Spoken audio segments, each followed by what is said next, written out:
এখন শীতের অন্তিম লগ্ন, ফেব্রুয়ারি মাসের শেষ প্রহর। উষ্ণতার পরশ শীর্ণ শাখায়, দিকে দিকে কচি পাতা আর মুকুলের আনাগোনা।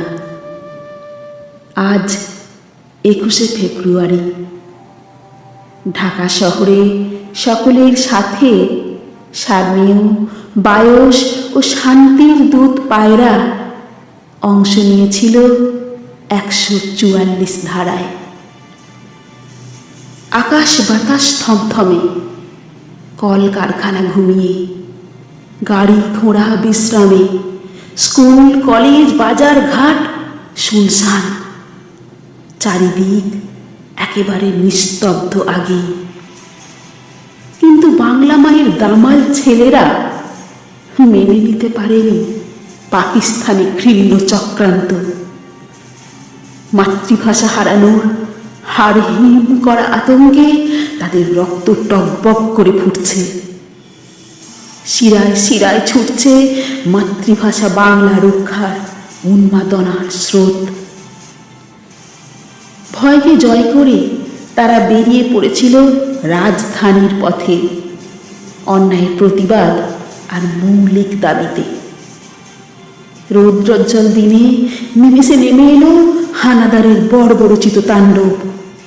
একের পর এক গুলির শব্দ, আকাশ বাতাস কাঁপিয়ে রক্তে রঞ্জিত হলো ঢাকার রাজপথ।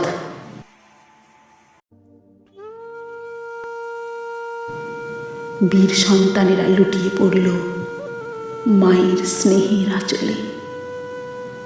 আজও মননে দেখতে পাই, চেতনে দেখতে পাই সেই নারকীয় দৃশ্য, পাই তাজা রক্তের গন্ধ। কান পাতলে আজও শুনতে পাই তাদের করুণ আর্ত চিৎকার।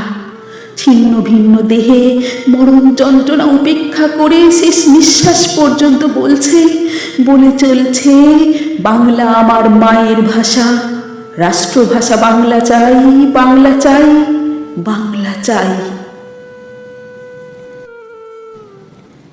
মাতৃগর্ভ থেকে উৎসারিত রক্তকণিকায় বাংলা ভাষা, সেই রক্তের প্লাবনে স্বীকৃত রাষ্ট্রভাষা আমার মাতৃভাষা।